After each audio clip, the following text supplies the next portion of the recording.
How's it going, everybody? My name is Dalton J. Brown here with BC for today's edition of Touch 'em All with Sports Map Elite. We're going to go ahead, before we even finish introducing ourselves, we're going to dive right into a game here that starts in 5 minutes. That's going to be the Toronto Blue Jays and the Chicago White Sox. That's a home game for Toronto. We're looking at game 9-6-7, 9-6-8 there. It's going to be Johnny Cueto on the mound for Chicago against Alek Manoah for the Toronto Blue Jays. Blue Jays here, decent-sized home favorite, minus 175. White Sox plus 160 on the road, over under 8 in that one. I've got a pick here, so I'll go ahead and dive right in with that. Blue Jays, they absolutely destroyed Michael Kopech last night in a bit of a surprise. I didn't necessarily see that coming, so that was that's a pretty good sign for where they're at right now against against pitching from the right side, and it's an area they've been sort of improving on of late.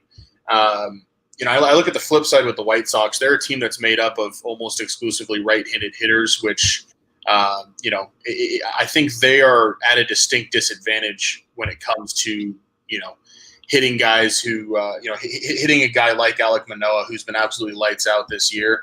Looking at it for me, I think you also get a significant pen advantage for Toronto here. They've been a lot better out of the bullpen. Manoah's putting up Cy Young-like numbers. He's got a whip under 1 on the year, expected ERA 2.75. No more than two earned runs in any start all season. He actually faced the White Sox twice last year, through 11 innings, gave up 2 earned. So, to me, Cueto and Manoah is a bit of a mismatch as it is with the bullpens. So I absolutely I love the Blue Jays here. I'm taking them on the run line for the full game, minus 1.5 at plus 110. What do you got there, Brandon? Yeah, I don't have too much on this. I was otherwise preoccupied today, but I did see this matchup. I did see the uncertainty that is Johnny Cueto. He's not the bet-on pitcher that we made some money on last year when he was healthy over in San Francisco. Alek Manoah, what can you say? 1.33 ERA, 2.88 FIP. That's across 27 at home. He's just been lights out, especially dominant. I am going to be on as well. Sorry about that. Were you able to get the YouTube link up? I'm working on it right now. Okay, gotcha.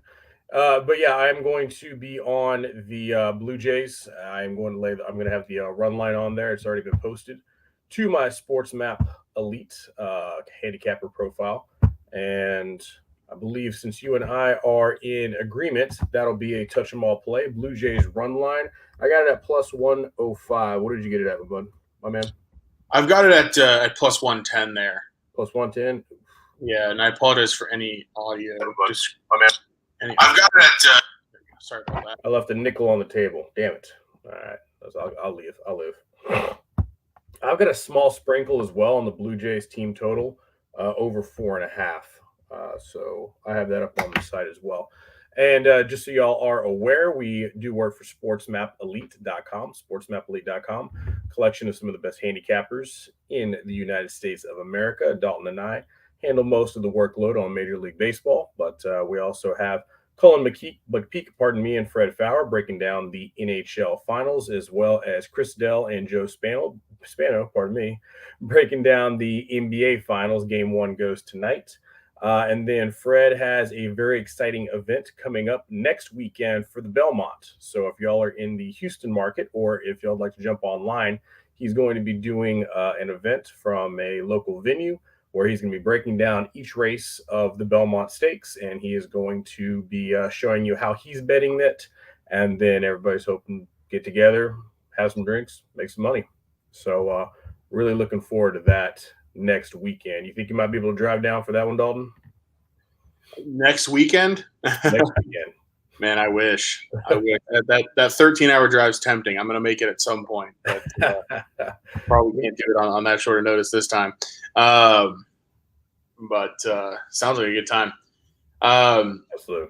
So why don't we go ahead then and dive in, in rotation order like we normally would. That leads us to the next game, which is actually the first one in order on the board today. That's Washington Nationals, Cincinnati Reds. That's 951, 952 from an hour up the road here in Cincinnati. We've had some pretty wild thunderstorms here, so I don't know if this game's going to happen, but if it does, I've got some info here to run through. We're looking at the Reds actually as a small favorite here, minus 130. I'm showing the Nationals plus 115 on the road here. It's going to be Yohan Adon on the road for the Nationals, and his ERA over 6 against Graham Ashcraft, making, I believe, his third career start for the Reds. Over under 9.5 in that one at the Great American Small Park. Taking a look, at the starting pitching matchup here, if you've kind of followed the show, you've heard me cap a few of Yohan Adon's games. He's just not a major league ready pitcher. His May has been somewhat better than April, but if you take a quick look through his Baseball Savant page, it's unimaginably hideous.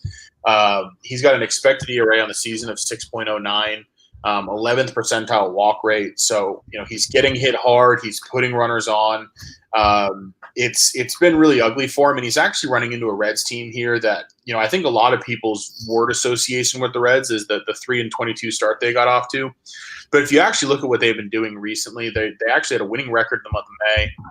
I believe they're 14-14 in their last 28. I'm not going to argue that this is an average team, but I actually think they might be the better team here between the Nats and Reds. If you look at what they've done, they've been right around average against right-handed pitching on the season. I think there's a pretty good chance they get to Adon here, especially in that ballpark in Cincinnati. I think they'll swing it pretty well, and it's certainly warm out. Then, looking at looking at Washington taking on Graham Ashcraft, this is a guy who I saw pitch quite a few times for the Louisville Bats last year.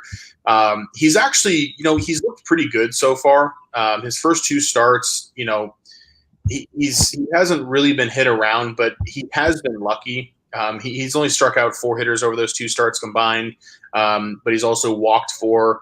But if you take a close look at his numbers, he's holding hitters to a BABIP, which is a batting average on balls in play. That's a lot lower than what you'd expect based on the stuff he's been putting out. So I think he's probably due for a little bit of negative regression. This is a Washington team that's actually well above average against right-handed pitching over the last month or so. So I think it's going to be a really good offensive environment for both teams, not only against the starters, but against the bullpens as well. These are bullpens that rank 25th and 26th respectively in ERA dating back to May 1st. To me, I think 9.5 is not far from where I'd put the price. I might set it closer to 10, but regardless, it's really hard for me to see this game staying under the number. You've got 2 gettable young starting pitchers, 2 lineups that are swinging it better than advertised in a warm night at Great American Small Park. So I'll go ahead and make that a play over 9.5. Over 9.5. Yeah, I like that as well. I mean, like you said, Adon's been improving, but the Reds' offense has actually been coming alive pretty well. And they had a tough matchup yesterday in Boston, which is the game that I broke down on SportsMap Elite. And we cashed all of those. We almost had the sweep, just lost it by the hook. But besides getting shut down in Boston, over at Fenway, I mean, they had a really, really good home series. They averaged, 4.5 runs against the Giants, and then obviously they scored that. They had that 20 burger that they put on the Cubs.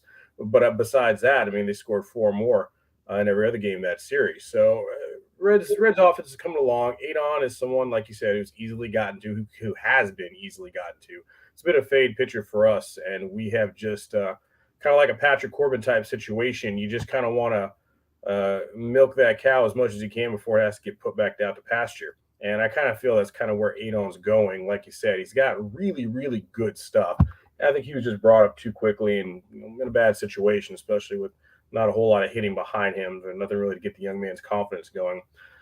Great hitting environment over there in Cincinnati. And I think we're getting a pretty reasonable number with the Reds. So I concur with you on the over, but I'm also really liking that Reds, possibly the team total. And I'm actually scrolling for it right now. I don't know if you have that in front of you. I don't. I'm guessing we're probably looking at maybe somewhere around 5. No, they kept it at 4.5, but it is heavily juiced. We're looking at minus 145. I Okay. actually don't hate that. The run line's a very, very nice plus 140. So I think I will join you on the 9.5, but I'm gonna go ahead and make the I'm gonna go ahead and be real small on the Reds run line. And I'm not going to touch that team total over 4.5. It looks great. It really does. But I don't know. I'm a little more comfortable with the run line, especially plus 140 versus a minus 145 scenario. But yeah, I'm definitely with you on that, man. Sounds good. All right, moving on down the line. Next game on the board, we've got 9-5-3 San Francisco Giants. They are starting a 4-game series down in Miami against the Miami Marlins. That's going to be Alex Wood on the mound for the Giants, Sandy Alcantara on the mound for the Marlins. Taking a look, we've got the Marlins actually as a favorite here. Last I saw them was at minus 137. Giants at plus 127. Over under 7 runs, an appropriately low total, I think, for a Sandy Alcantara game. And you know, I'll touch on Sandy first. He's doing things this year that nobody else in the game is doing. I mean, just there's some absurd stuff here. I mean, he's thrown 8 or more innings in 3 consecutive starts. You just don't see that anymore. And he actually did it twice in a row his last 2 starts against a pretty darn good Braves lineup. He did pitch at San Francisco in that opening weekend for Miami. It didn't go so well for him. You know, he did kind of battle. He allowed 2 runs over 5, but his main problem there is that he walked 5. He only gave up 3 hits in that game. And I think, you know, that's one of those, you have kind of a blustery, cool, sunny environment in San Francisco, opening game of the season. You know, I think it's easy to forgive him for that, especially when I look at the fact that, you know, he's had 2 or fewer walks in 4 of his last 5 starts coming into today. So he's really kind of cleaned that up. So it doesn't, like, that first start against San Francisco doesn't concern me all that much. You know, he's a guy that's been money at home for quite a while now. But, you know, the one thing that I think worries me a little, San Francisco's been hitting righties really well. Dating back to May 15th, they have a 118 WRC plus in that split. So they've been well above average against righties. But, I mean, Alcantara is not just any, you know. So I think him being a favorite makes sense. Looking at Alex Wood, this is a guy that hasn't completed 6 innings since last year. He's allowed 3 or more earned runs in 5 of his last 6. So, you know, he's really not fooling anybody. I think one thing that's keeping me off the Marlins here in particular, they played 18 innings at Coors Field yesterday. They won the 2 games in aggregate 26-14, even though they ended up splitting the 2 games. That bullpen's gassed. They gave up 12 runs last night in Colorado. Now they had to travel out to San Francisco. I just can't back the Marlins. You know, and you look at what they've done against lefties. Since May 15th, they are DFL in baseball with a WRC plus of 54. So it's pretty hard to fathom how bad they've been against left-handed pitching. But then again, both these bullpens have been terrible recently too. So, you know, the way I look at it, I think the starters might do pretty darn well here. I think the bullpens might struggle. So, you know, maybe 3rd inning, 4th inning, you look for a live game over. But as far as the game itself, the only thing I was really looking at was the first 5 under, and I'm not doing that at 3.5. So I don't have any official plays there. Yeah, me neither. I was actually just looking up the Nerfy right now. 27-22 for the Giants and 23-25 for the Marlins. I mean, if I'm going to make a play, that's probably going to be it. What's the juice on that? Yeah, that's actually what I'm looking for. I'm actually shopping for the best juice right now. I apologize for not being prepared.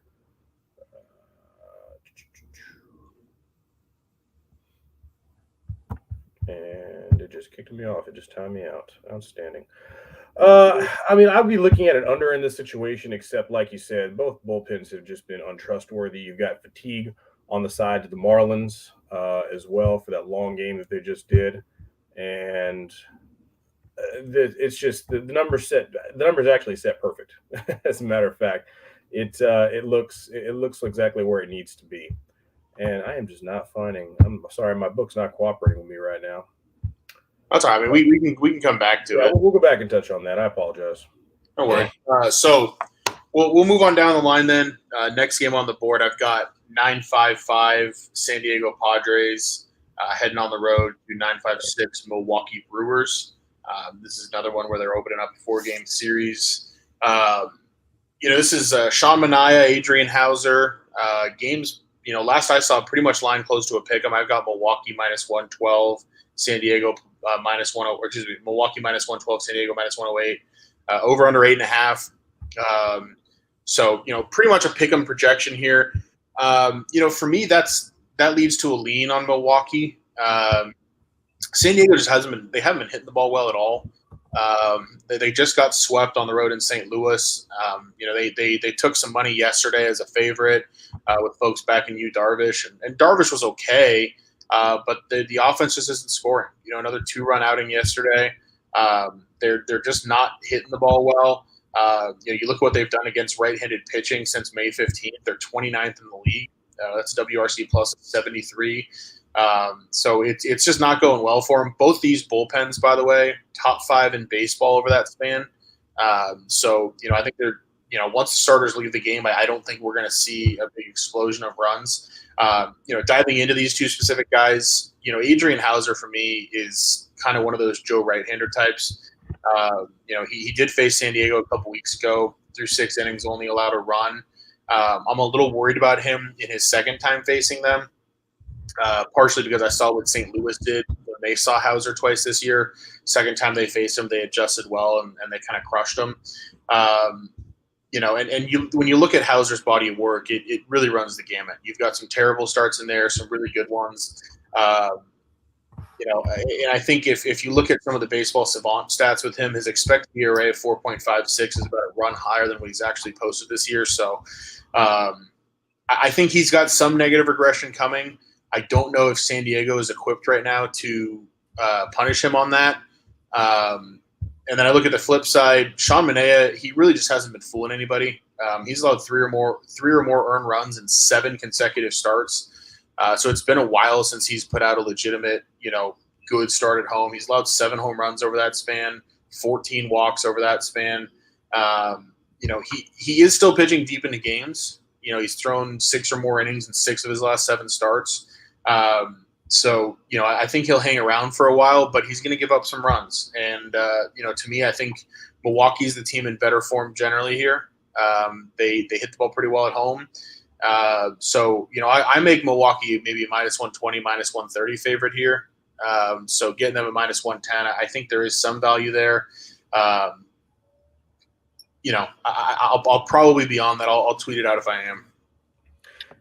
Yeah, I'm with you on that one. I didn't see a particular edge on this one. I'm not in the habit of betting the Brewers right now. I had them projected so high at the beginning of the season, and they couldn't hit their way out of a wet paper bag. That really kind of got me off of them, and I haven't really been paying them a whole lot of mind. Padres, kind of the same thing. I mean, they have spouts of brilliance here and there. You got Sean Manaea. He's good.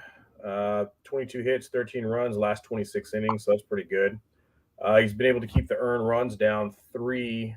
Doesn't look like he had 3 in any of his last 6 or 7 starts. Hauser, pretty much same book, different cover. He's pitching a lot better at home, though. He's got the ERA. He's got the sub-2 ERA. Opponent batting average is also sitting at 200 flat.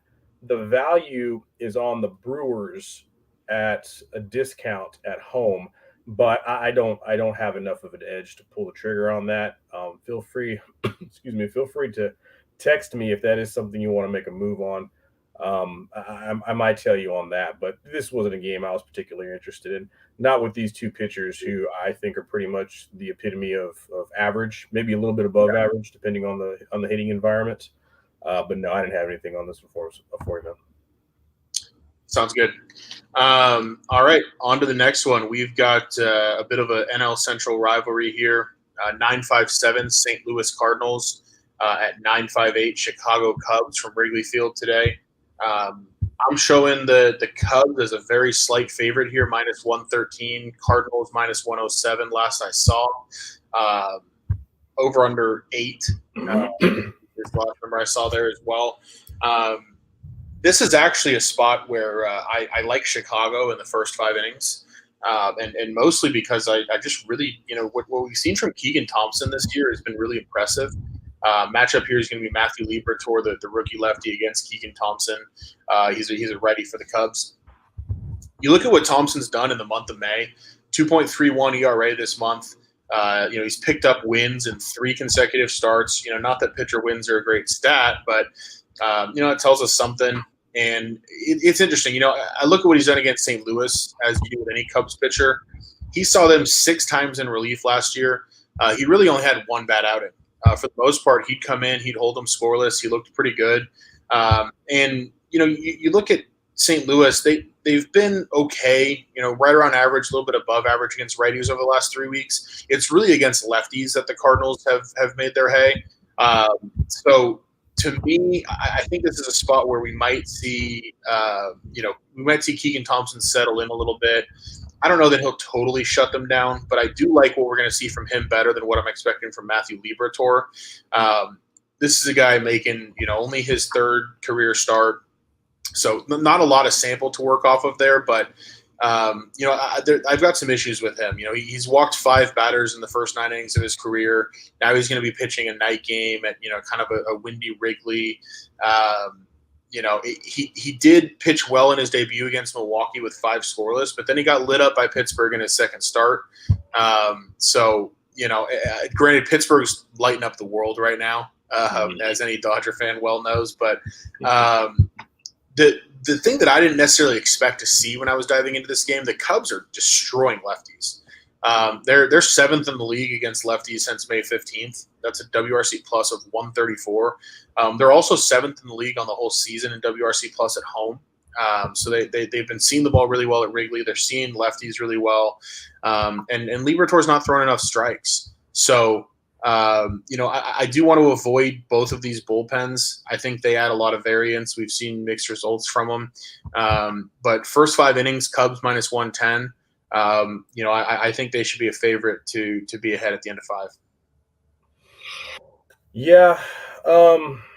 I don't know. I'm kind of leaning a little bit first 5 under here. I'm a little more impressed with Keegan Thompson. Liberatore, this is going to be what would you say is a 2nd or 3rd start. He looked good in his first one against Milwaukee, and then you're right, the Pirates got to him the same way they're getting to a lot of good teams right now. I don't know. It feels like a good opportunity for a bounce back as well. I believe the wind and the elements are not going to be a factor there. So I don't know. I think we might get a bit of a duel here.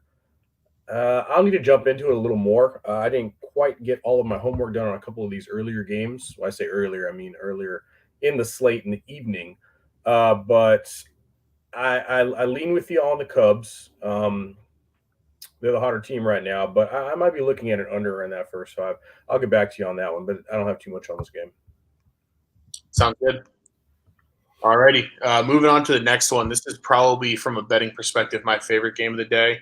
We've got 9-5-9 Atlanta Braves on the road in Denver, 9-6-0 Colorado Rockies. This is a game that I think we can take advantage of a couple things, but I'll give out the line first. Braves right now, I think, are sitting at about minus 153. Actually, no, I'm showing minus 149. Rockies plus 130. This is and then an over-under of 12. Now, I will say this is one that I hit last night pretty hard. I took the Braves at minus 140. I took the over at 11. Both those numbers have moved in that direction, which makes me feel good. The over at 12, I'm not so sure I like it as much. I think that's, now we're getting up there into those numbers that are getting inflated even for Coors. But I love Atlanta here. I think if you don't want to swallow the minus 149, I think a run line bet's not a bad way to go about it either. They're taking on Austin Gomber here, lefty for Colorado. He's okay. His last start out against Washington was horrendous. And he recorded 4 outs, gave up 8 runs, and he's had kind of mixed results all year.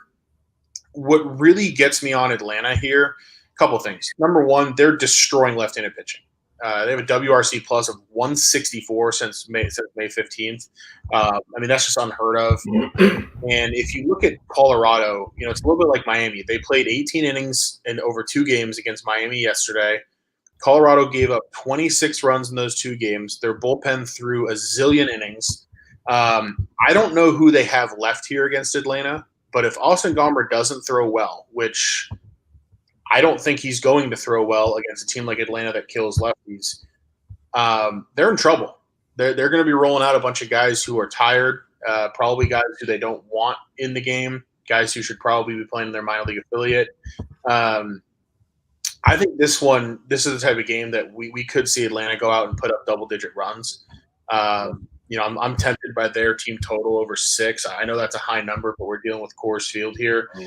On the flip side, Ian Anderson, he's okay. I mean, his numbers have taken a hit. Last 2 starts didn't go very well, both against Miami. But Miami also saw him 5 times last year, so I don't know, if maybe they just have a little bit of familiarity there. He did pitch at Coors Field last year, threw 3 innings, allowed 4 earned. He also walked 4 batters in those 3 innings, gave up 2 homers. So that didn't go very well for him. Walks have been a bit of a constant issue throughout the early part of his career. So those are the reasons why I like the over, right? I mean, if you look at, I think both offenses have advantages, especially over the starters early on. But once the bullpens come into the game, Atlanta's got a massive advantage. They've been one of the best bullpens in baseball all year. It makes sense when you look at their personnel. And the Rockies bullpen is the Rockies bullpen. It's terrible. It's depleted. We just walked through that. Another touch against Gomber here. His expected ERA in the season is about 5.5. That's in the dredges of baseball as far as that stat's concerned. So, a lot of factors here. I love Atlanta to win the game. I'd probably play them on the run line as well. I like the over up to 11.5. I don't know that I like it so much at 12. If you can find an 11.5, I'd play that over. But I think this is a feast spot for Atlanta. I'd look at their team total as well. Yeah, I've got a model projection of over 6 runs, actually closer to 6.5 runs. And like you said, Rockies scheduling spot, doubleheader yesterday, extra innings, bullpens wiped out. Their closer's Bard. Is that correct? Daniel Bard's their closer, correct? Yeah. 42 pitches yesterday. Nothing there. Kinley also still the worst rating bullpen. Everything that we harp on of why we fade the Rockies, especially on the road, is to light here, except excuse me, there's not that hesitation right now because, like you said, Atlanta's just mashing against left-handed hitting. Ronald Acuna and Travis Nard are supposed to be in the lineup today. Have you gotten confirmation on that yet? I haven't. Let me see if they posted those lineups. Would be nice to have them in there as well. But even without them, I'm in agreement with you. I mean, I think you did a great job hitting that line last night at -140. It's only gone up about 10 cents, consensus across the board. That total has risen, though. The 11.5 is now juiced -120. And you're getting a little ridiculous now once you start getting into the 12s. But I am definitely I went with you last night on the money line, but I like the plus money at plus 105, and I do like the over 6.5 because, again, slight model edge on that, getting up to what we both think is going to be Braves maybe even getting to double digits, maybe even covering that over and under themselves. So that is definitely going to be a play for me as well. So I'm with you with the Braves, and I am also going to go ahead and take their team total. I'm getting even at 6.5. So I like that a lot. All righty. Next up, we've got one of the more anticipated National League series of the entire season, the 9-6-1 New York Mets at 9-6-2 Los Angeles Dodgers, starting a 4-game series out of Chavez Ravine. Dodgers are going to be a -168 -170 favorite there. I'm showing the Mets around about +150. Total last night there was a heavily juiced 8.5, heavily juiced to the over. I'm still showing that at 8.5, around -21 to the over. I don't have a play here. I've got some analysis on it that I'm happy to jump through. Do you happen to have a play on this game? No, I do not have a play on this game. The only thing that's a lock is going to be me watching every inning and every pitch of this game. This is some exciting baseball tonight. Yeah, it should be a really high level series, assuming the Dodgers don't look like they did against the Pirates. That's a good point. The Dodgers haven't exactly been as advertised against the Buccos past 3 days. Yeah, I'm glad they don't have to play Pittsburgh anymore. I mean, they had second and third, nobody out, bases loaded, nobody out, scored a total of 1 run between those 2 opportunities. I mean, so the Dodgers look. I mean, we know how good they are. A sweep against Pittsburgh is one of those things that'll happen once in a blue moon, and you laugh about it. I do think that the big factor there is they just weren't playing very locked in, sharp baseball. Some base running mistakes, some miscues. I just don't think they put their best foot forward, and that's going to happen sometimes. Sure. That being said, I think it should be. I think you're looking at a little bit more of a focused team tonight taking on the Mets. Not the motivation's a big factor when it comes to baseball, but Mets coming into town should wake them up. Great pitching matchup in theory. Taijuan Walker on the bump for the Mets, 2.83 ERA. Tony Gonsolin for the Dodgers, 1.80. The Dodgers, I actually think that they are a deserving, decent-sized favorite here. I know it's tempting when you see the Mets at plus 150, but when I look at Taijuan Walker, this is a guy whose expected ERA is over 4. He's gotten pretty lucky so far this year. He's allowed 26 base runners in his last 17 innings of work. That's not terrible, but it's also not, convincing by any means that the guy should have an ERA under 3. He hasn't allowed a home run in 4 starts, but he has walked 8 batters over that span, 8 batters in his last 3.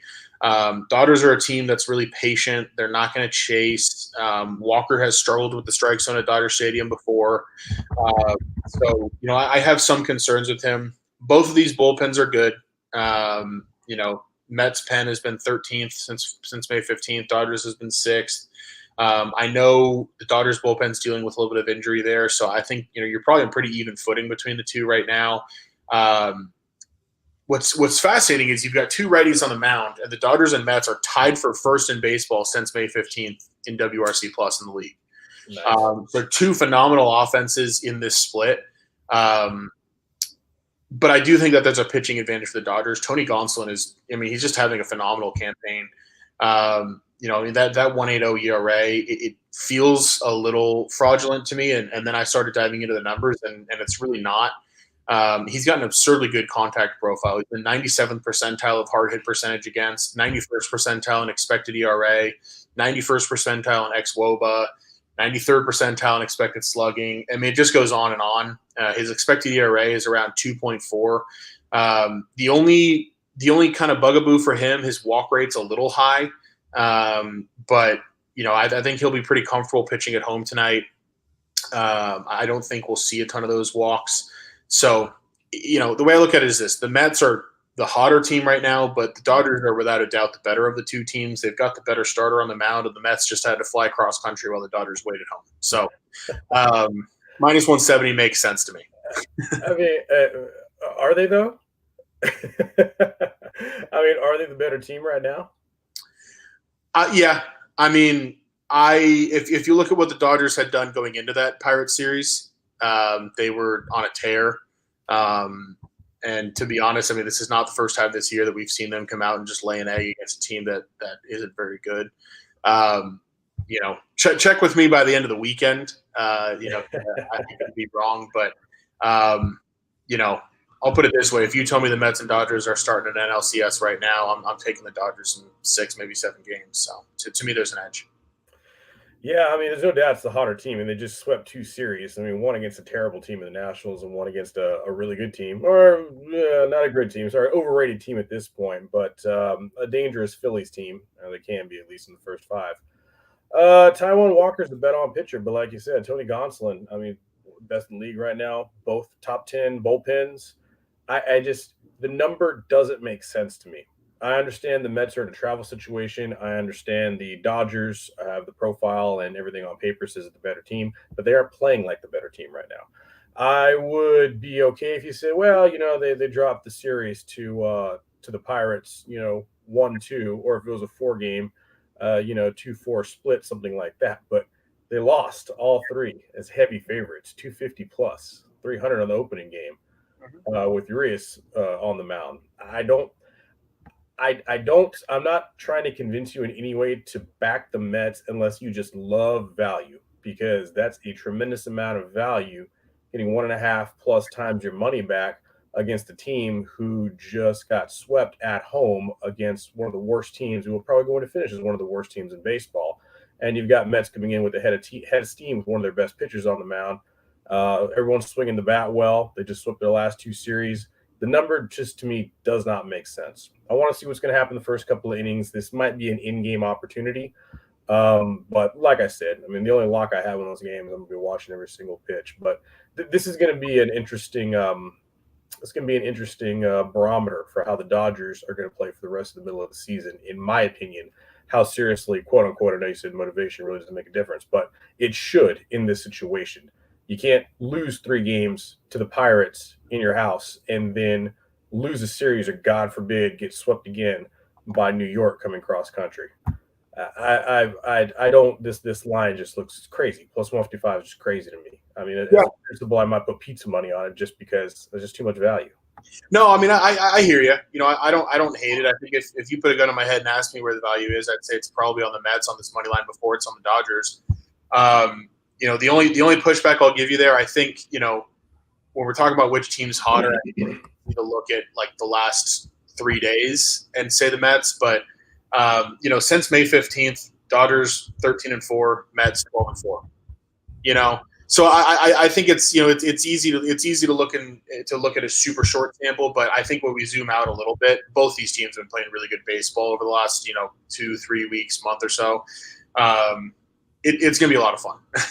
Yeah, agree. And, in that same sample size you just mentioned, they didn't play good teams. And LA played Arizona. They both played Washington. They both played Philadelphia, which we just both agreed on was terrible. And then they had another series with the Diamondbacks before that. So, I mean, yeah, the record looks fine, but this wasn't either team. It wasn't against good competition in either case. They played the same teams.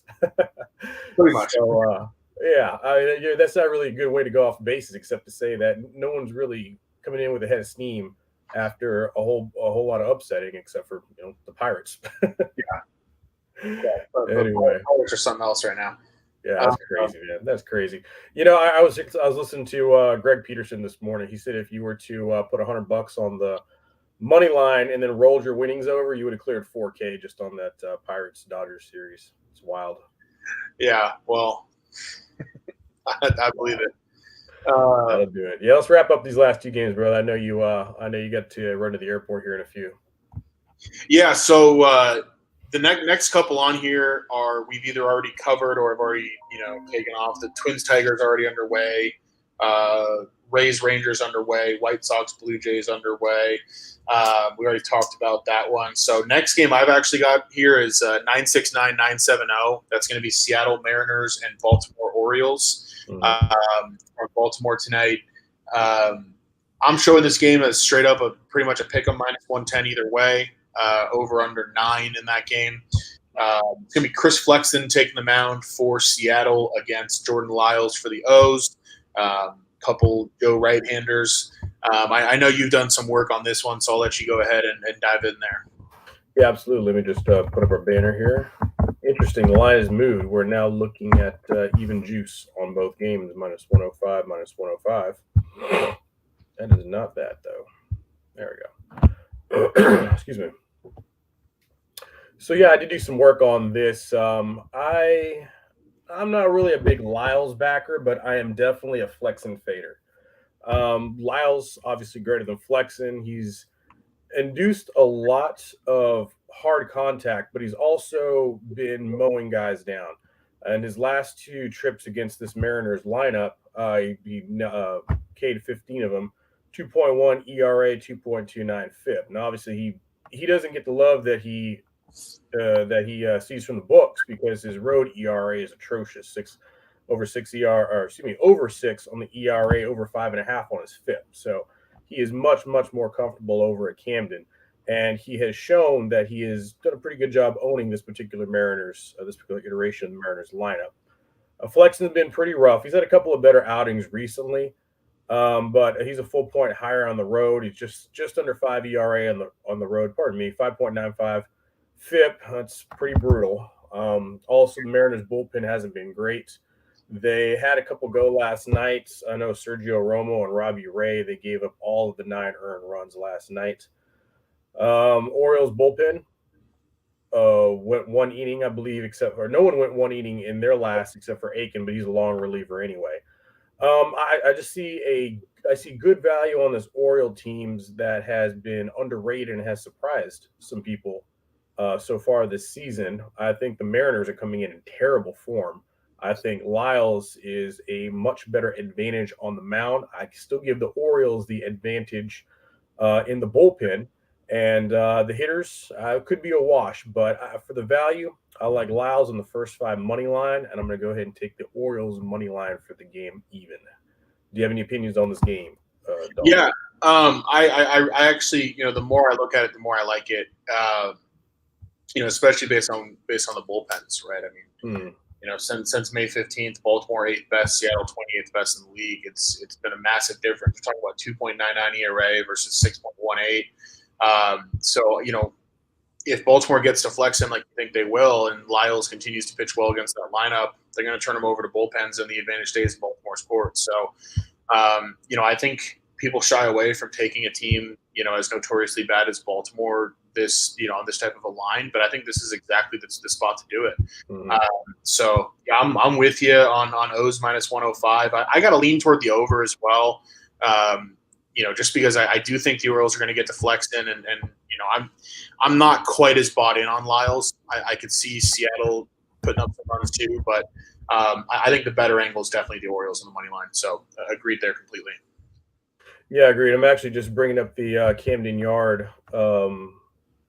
What do you call it? The weather report, just to see what we're looking at, and possibility of a delay or a rain out. 46% chance, wind blowing in 4 miles an hour. They're going to have some thunderstorms earlier today, but it looks like we're still going to be okay on that game. So the weather's not going to be hugely impactful.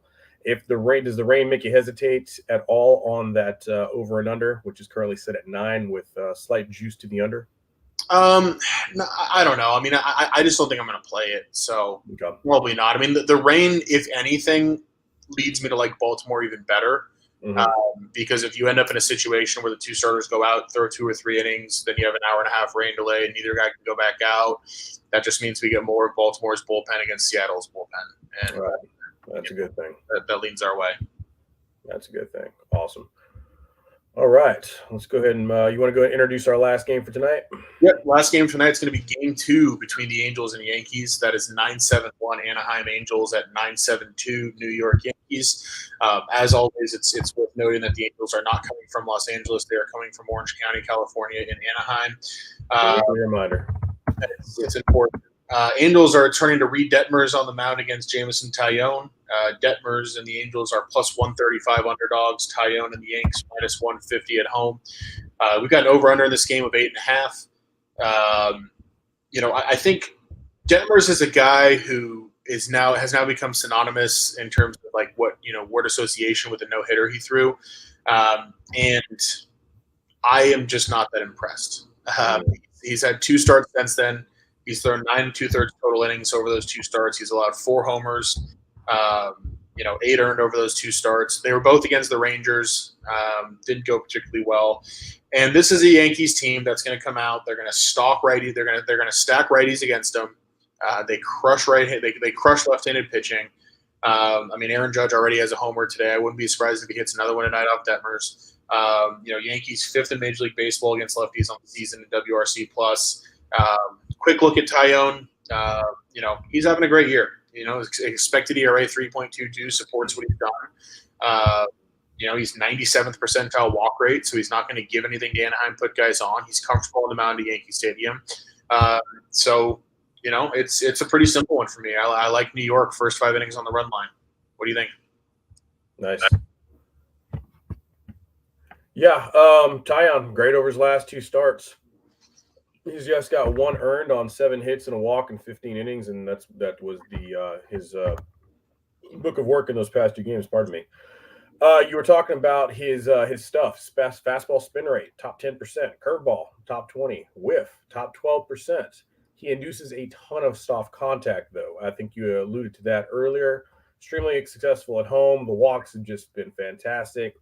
Home runs, also for the bandbox that is Yankee Stadium. He's managed to keep his home runs also just like his walks under 1 per 9 innings. I mean, the guy's just been rock solid. Not so much the case on the road, but we're not worried about that tonight. You and I were talking about Reed Detmers before we went on. Excuse me. It is amazing.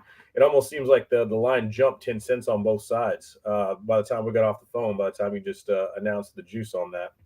But in the 2 starts since his no-no, and they didn't go well. And he was facing the Texas Rangers, but that's when the Rangers were hitting really, really well.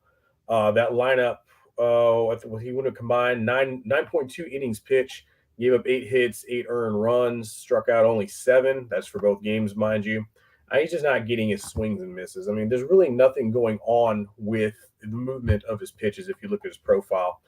It's almost amazing when you look at his baseball savant page, like how in the hell did he get a no-hitter? He's bottom 20 in whiff and in strikeouts. Talk about a tremendous day on the diamond for the defense. I mean, they really helped him out on that one.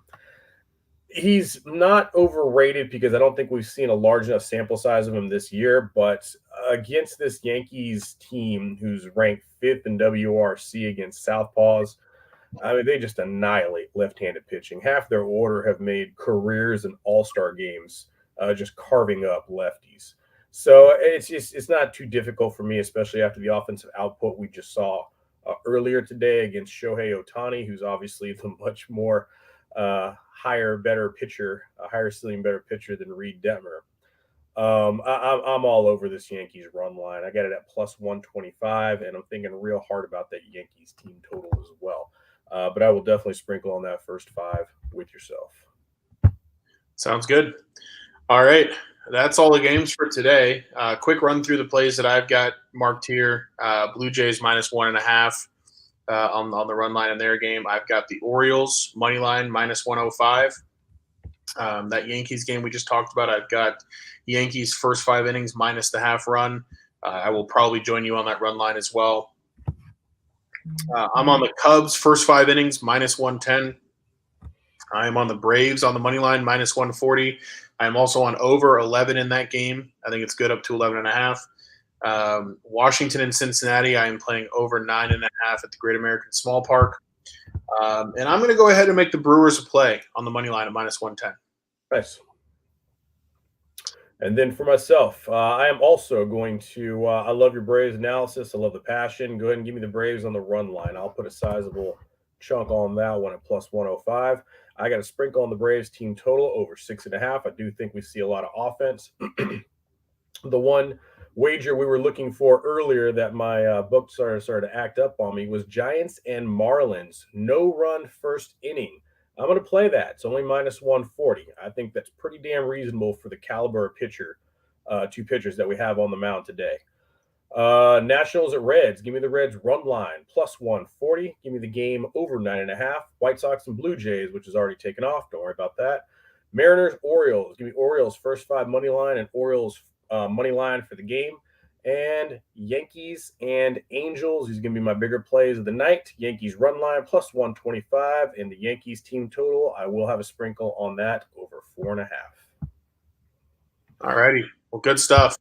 I got to run here, but thanks everybody for joining us. It's fun as always. Looking forward to diving into the games again next week. Again, BC and I are with SportsMap Elite, $19.99 a month. Ton of great handicappers. People who are really passionate about doing this. So come check it out. We'll make it worth it for you. And feel free to yell at me on Twitter and curse me if you lose bets and whatever else. 1-0 Rockies win over the Braves tonight. Watch. I mean, nothing would surprise me. So you never know. All right, man. Have a safe trip out, and I'll catch up to you later today. Appreciate it. See you later. All right, later.